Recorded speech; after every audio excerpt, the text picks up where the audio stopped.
So, this is again episode 2 of season 2. And I want to thank you again for joining me. This episode is entitled My Dad is Refusing.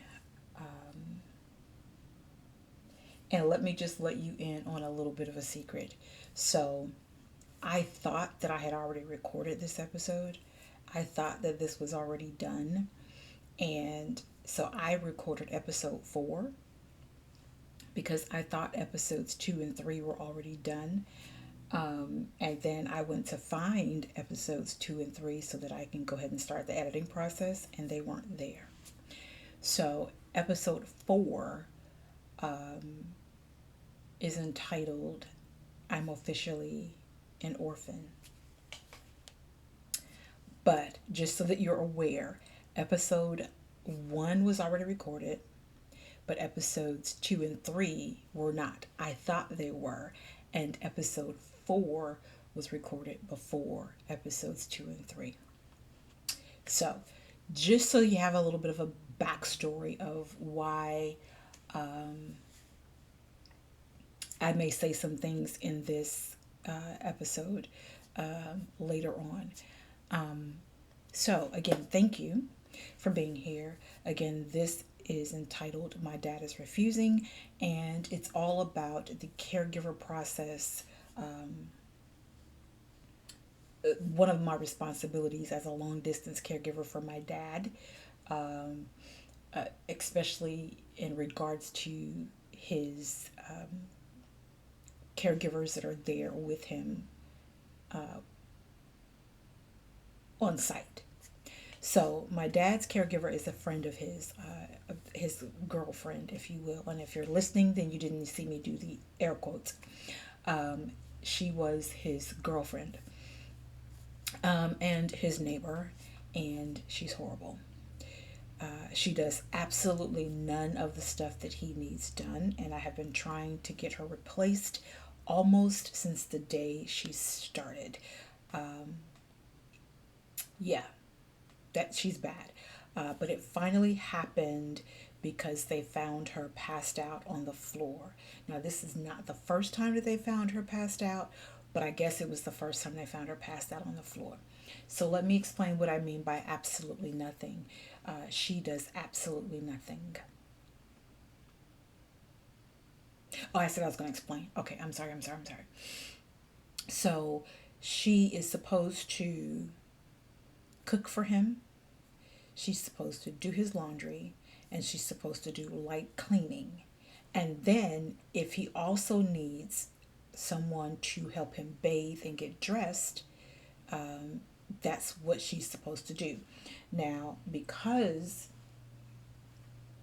of my dad's situation, because of his health and the challenges that he has with his health being at stage 4 lung cancer, he needed someone to help him with the bathing and getting dressed. Not everyone that has a caregiver needs all of that. Like my husband has a caregiver, and he doesn't need that. He just needs someone to make sure that he eats and make sure that he takes his meds on a regular basis. My dad needed all of that. He needed the cook, the clean. And so, okay, the other thing was, never mind, let me just go ahead. So she did none of that. She didn't cook for him. She didn't clean for him. She didn't do his laundry. She didn't help him bathe. She didn't help him get dressed. She didn't help him with his meds. She did nothing. Nothing. But she was getting paid. And how do I know she did nothing? Because, one, my dad will call me and tell me that he was hungry. 2, my dad will call me and tell me he needed clean clothes.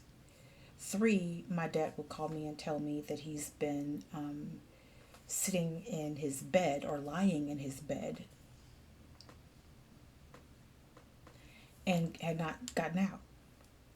2, I knew that because the nurses who would come to give him his medicine in the morning would say, your dad is sitting in his own filth. Your dad doesn't have clean sheets on his bed. Your dad has not had his apartment cleaned in days. Your dad is not eating. Your dad doesn't have money to do laundry. So that's what the nurse would call me and say. And the nurse had even done things for him, which, by the way, I need to call her. But she'd even done things for him herself that she didn't have to do.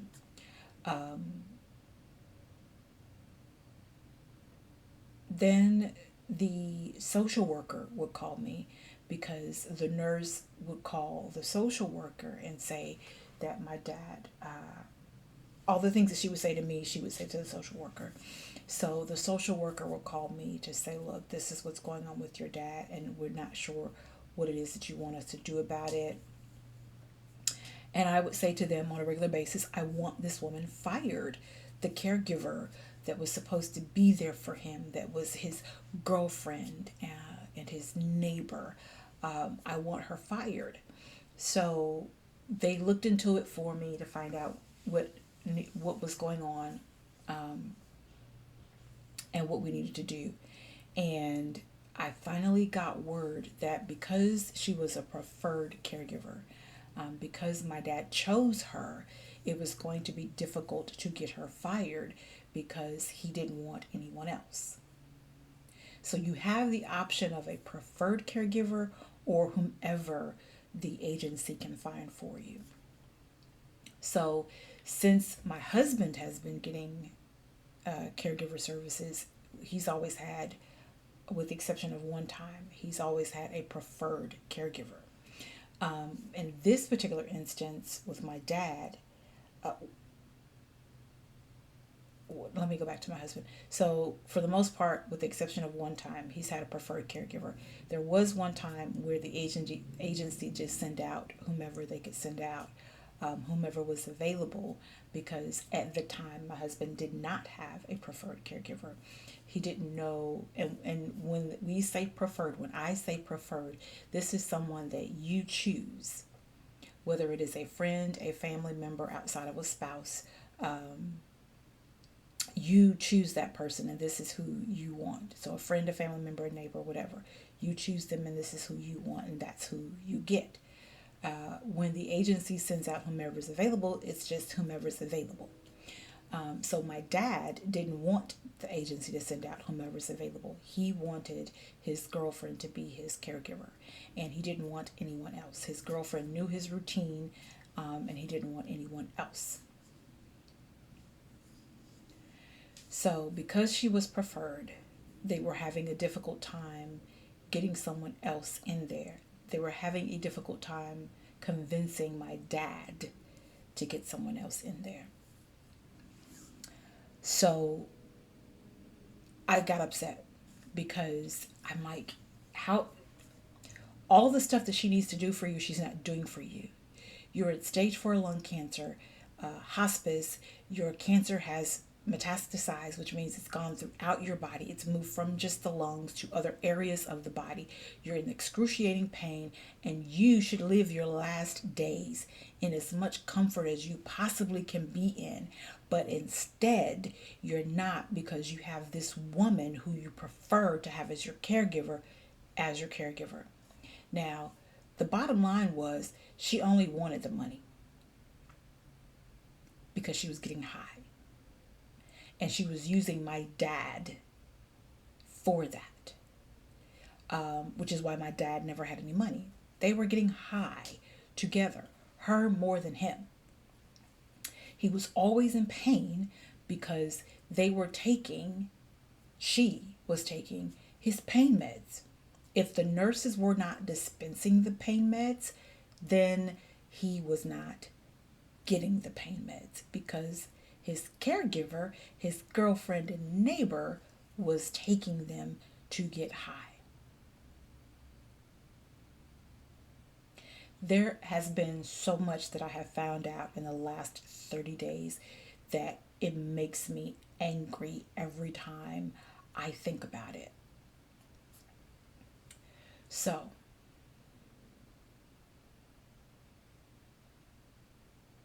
He wanted her as his caregiver and didn't want anybody else. I finally got to talk to the agency owner, the agency that was paying her, and explained to this woman that I did not want this lady as my dad's caregiver because she was doing nothing. The only reason that they finally got her removed was because the last time that she was there,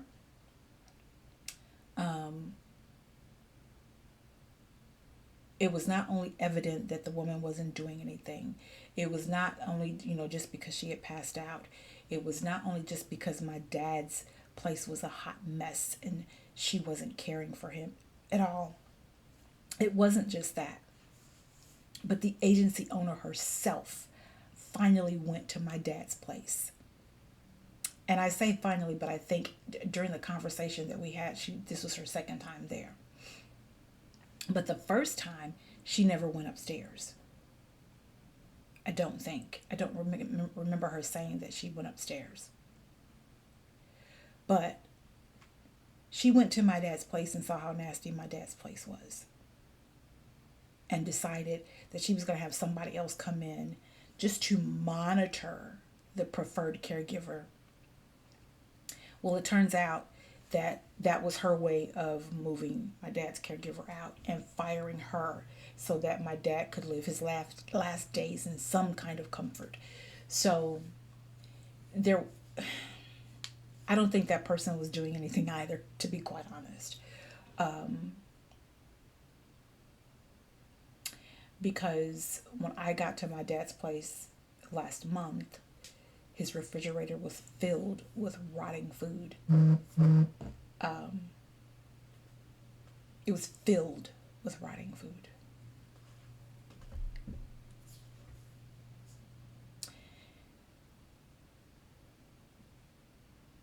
And I was even more pissed.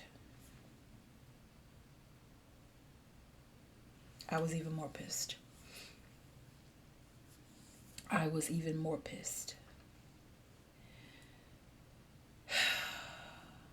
So when my dad called me in May and told me that they had put him, that he was going into hospice, I went in May to take care of some things for him. One of those things that I had to take care of, now, him having stage 4 and going into hospice, that was important to me. But what was most important to me was the fact that I wanted him to live his last days in some kind of comfort. And when he called me to tell me that, or texted me to tell me that there was a drug dealer in his apartment, that's when I got in my car and I made that trek to Chicago. And we got rid of the drug dealer. We couldn't get rid of the girlfriend who was the caregiver. And all of my dad's services had just started within that week. So it had not been long that she was his caregiver. But she wanted the money. And she was upset. Not just because she wanted the money and we were interfering with that, but also because the resident drug dealer was leaving. So we interfered with her getting high. So we came in, the husband and I, and my youngest, and I just so happened to know the building manager. We went to high school together. We're a part of the same prayer group. And if you listen to episode 2, I think I mentioned that in episode 2 of season 1, that I knew the building manager. But she was in a meeting when we got there, so she had her assistant go up with us. And the assistant let us in. And that's when we found, because we knocked on the door and no one would answer. And we knocked again, and you could hear them moving around, but they never said anything. So they used the key to get in. And the drug dealer had his drugs all out on my dad's sofa, on the arm of the sofa. And he was running to the bathroom. Well, my dad was in a very tiny apartment. a teeny tiny apartment, 1 bedroom, but it was really very small. And this guy's trying to run to the bathroom. Now there are 4 of us coming into this apartment, and none of us are small except for my husband, and that's only because he's lost so much weight due to his illness. But there are 3 good sized people coming in, and my husband. And this guy, who's got to be at least 6 feet tall or close to it, is trying to rush past us to get into the bathroom. And my husband's like, no, you can come on out. You can come on out. This is done. This is over. You can pack your stuff. You can go. And I'm saying, you need to get on up out of here. This is my daddy's apartment. You should not be in here. I'm not going to have this. And then the guy realized that he had left all the drugs sitting out on the arm of my dad's chair. So he rushes over to scoop that up, but dropped some, and he didn't realize he dropped some. And then he kind of does a slide into the sofa because his girlfriend is asleep on the sofa. And he's trying to shove the drugs under her so that she can grab them and put them away.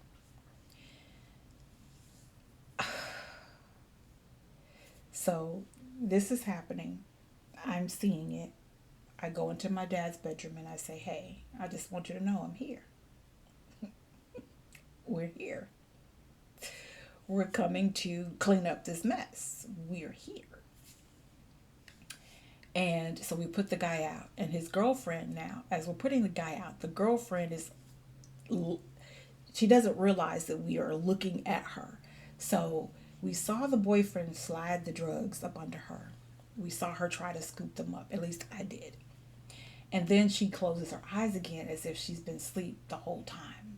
She's not awake. She's sleeping so hard. She's closing her eyes. And if you're not watching this, you don't see what I'm doing. But my eyes are closed. So she's lying on the sofa with her eyes closed as if she's sleeping just that hard. And I said, baby girl, you got to get up. Because y'all got to go. And then she finally kind of, moves like, oh, I'm just waking up. You know that stretch that we do when we're waking up? She does that. Baby girl, you gotta go.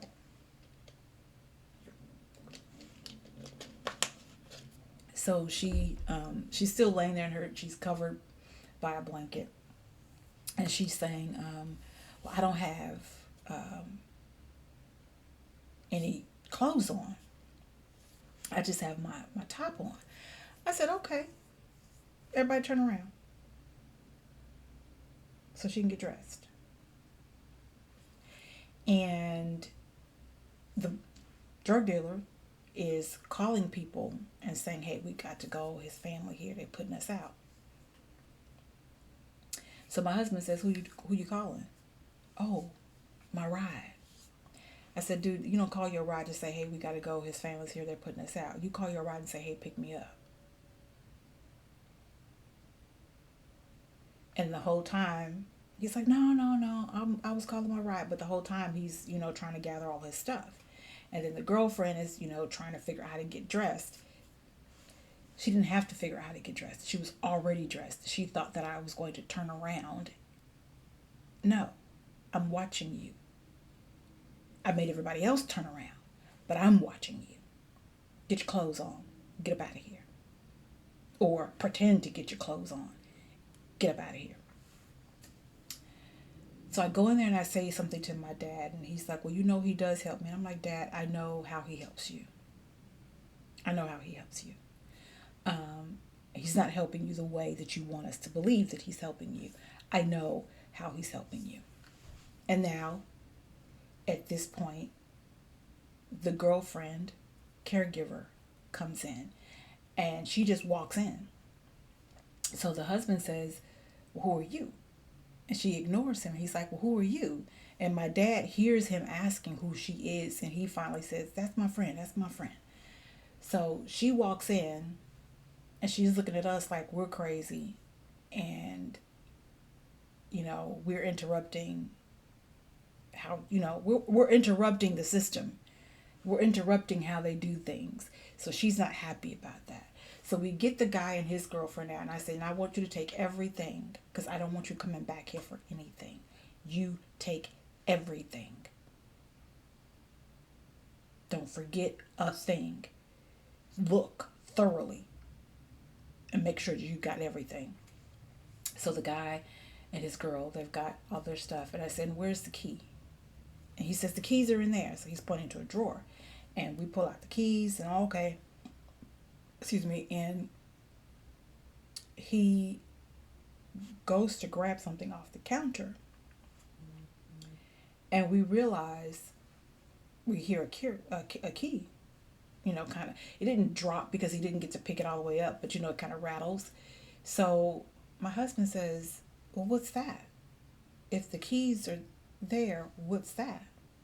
So the assistant building manager looks and she's like, wait a minute, this is the door key.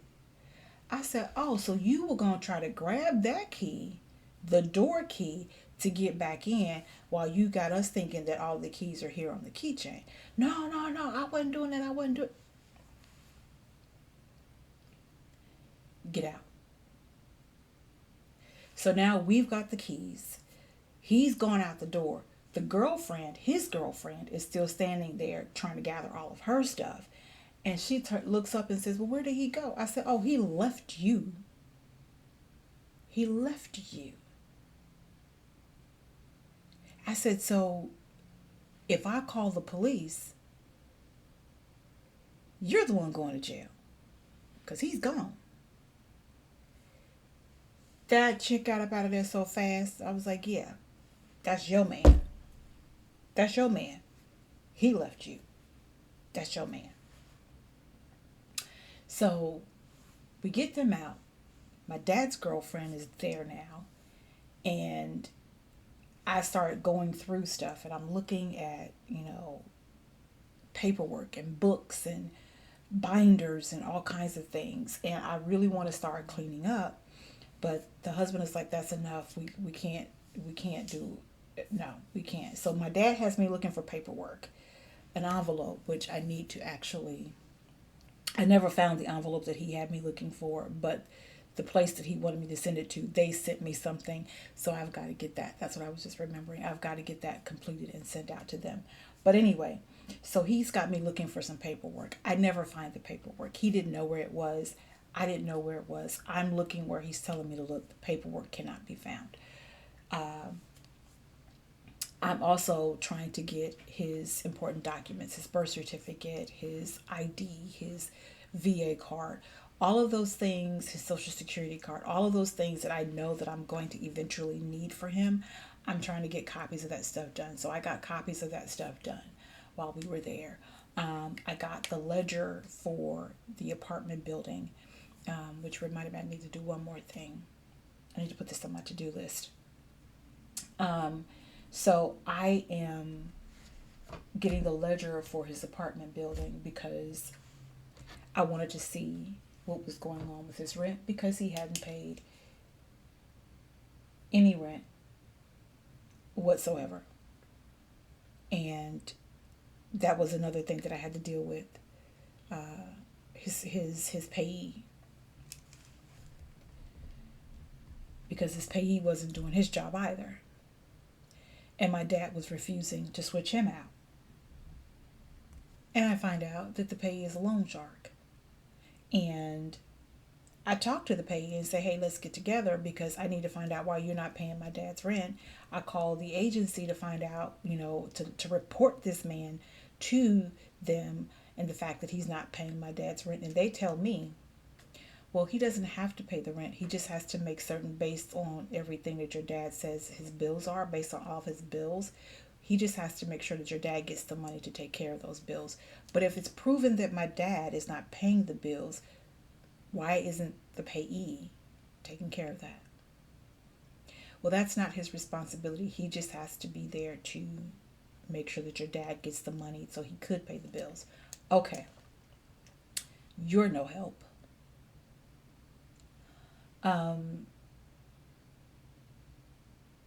And this was all because my dad refused to make any changes that needed to be made that would benefit him. changes that would benefit him. I wanted to see if he could get Social Security benefits, because the benefits that he were getting were just VA benefits, financial VA benefits. They wanted me to see about getting him Social Security benefits, so that way he would have more income coming in, which he needed to a degree. He had enough money coming in to handle all of his bills if he paid them on time, and would still give him enough money to have, spending money. But because of what they were doing with the money, it seemed like he had nothing. And the agencies were like, well, whether he's getting enough to handle his bills or not, he actually qualifies for getting Social Security as well. So why not make sure he's getting all of the benefits that he should get? And my dad refused to do that. So he refused to get a caregiver that would actually take care of him. He refused to get a payee that would actually make sure his bills were paid. And then he refused to also apply for Social Security benefits. Now, I'll talk more about the payee in just a sec. But those are some of the things that just blew my mind about my dad. Just blew my mind. So the payee, I was supposed to be the payee initially. And they said because I was not in the same state, I could not be the payee.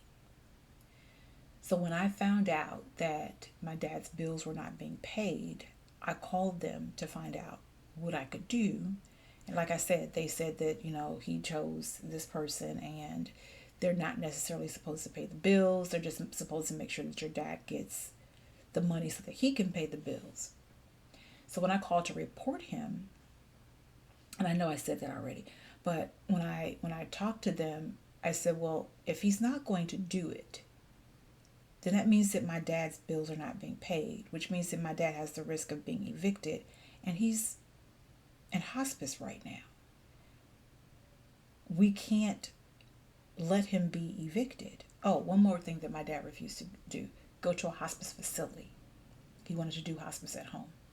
So I said, if he's going to be, he's at stage 4 cancer, lung cancer. He's receiving hospice services. If his bills aren't being paid, that means that he runs the risk of being evicted. If he's evicted, then where does he go?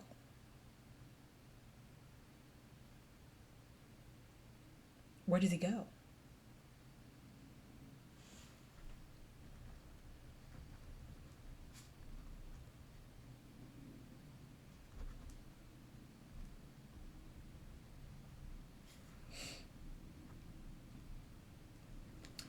So they said to me, the person that I spoke with at the agency, the fiduciary agency, she said to me that I'll give him a call, the payee, and I will stress to him that he's got to pay the bills. He can't give your dad the money. He's got to pay the bills, and then whatever's left over is what he gives your dad. And we're going to make certain that he does that. And if it ever gets to a point where he doesn't do it, and we're going to do an audit. We're going to do an audit of the funds. But then if it ever gets to a point that he's not doing it, then we'll make you the payee. I said, why can't we just make me the payee now? Well, because your dad chose this person as his payee, we can't go against your dad, and you don't have power of attorney over his finances. So because you don't have power of attorney over his finances, and this is who your dad has chosen, we have to go this route first. Okay. So at this point, my hands are tied. I can't do anything else. So they call the guy, the payee, and say,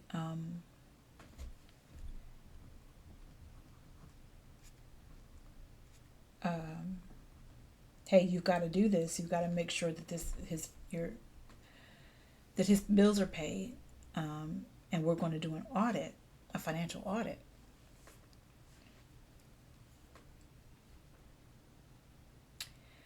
I find out that this man paid bills for 2 months pay the rent for 2 months. He paid June and July. No, actually, he paid May and July. May and June, I'm sorry. May and June. He paid May and June's rent. And that's it. He didn't pay July, August, or September. And actually, was it even May? No. He paid June and July. He didn't pay May because at this point the funds had already been received and the funds had already been spent. So he didn't pay May. He paid June and July. He did not pay August. He did not pay September. So when I went back in September, I found this out.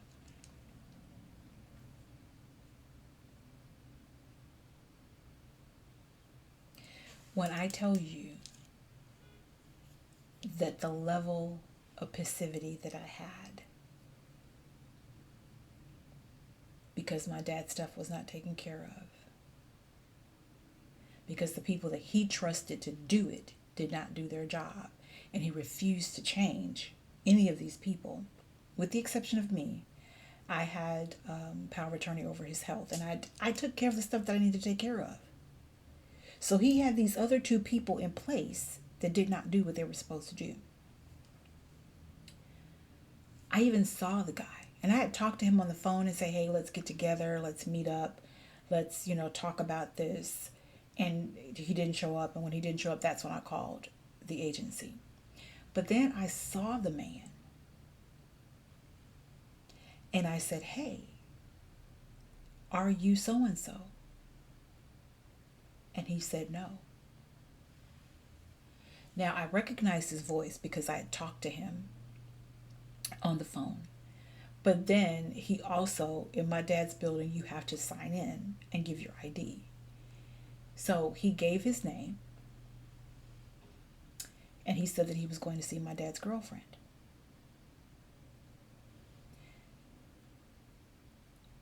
So 3 things, actually. I recognized your voice, you gave your name, and you're going to see my dad's girlfriend.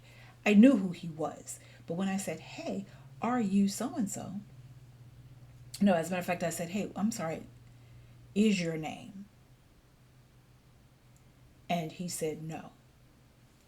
And I said, well, I'm only asking because, I'm looking for my dad's payee. And I'm just trying to figure out, how we can get together, He's like, well, no, that's not who I am. And then he gets on the elevator. Now, while he's getting on the elevator, I'm explaining to the officer, the security officer that's sitting there, why I was trying to figure out who he was. And she can't say to me out loud, yes, that's exactly who it is. So she just gives me a look. Actually, she gave me the look before he got on the elevator. With him standing right there, she gave me a look. And then as he's getting on the elevator, I explained to her why I was asking. And the elevator, and he hears me talking to her because I'm talking loud enough for him to hear me. And he looks at me, and then the elevator door closes. And the elevator door closes, and the security officer says, well, that is exactly who you said you were looking for. I said, I know. And he lied. But I know it's him. So I leave and I go upstairs to where he says he's going to be. And as I'm trying to get on the elevator, the social worker for the building comes out and explains some things. And then he finds me later. Well,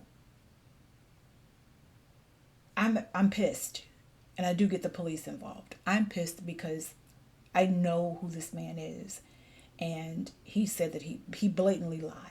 He knows why I'm there. He knows exactly why I'm there. And he still blatantly lied to my face. So I'm pissed. I'm upset. There's so many feelings, emotions, things going on that have ticked me off. And I'm dealing with a whole lot in that moment.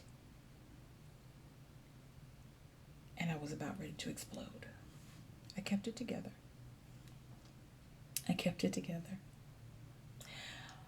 But I didn't want to keep it together. I only did it because I knew that there was a different way to handle it, and I wanted to go that route first before I went the way that I wanted to go. So my dad refused a lot of stuff. He refused to go to a hospice facility. He refused to get a caregiver that actually cared for him. He refused to get a payee that would handle his funds appropriately. He refused so many things that made sense to me.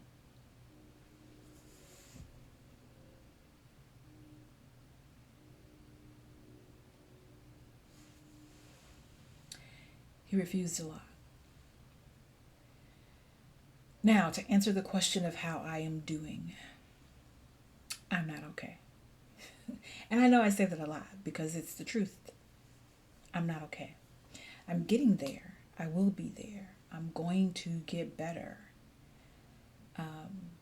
With the help of God and some good therapy, I'm going to get better. But right now, I'm not okay. So, I'll see you in the next episode.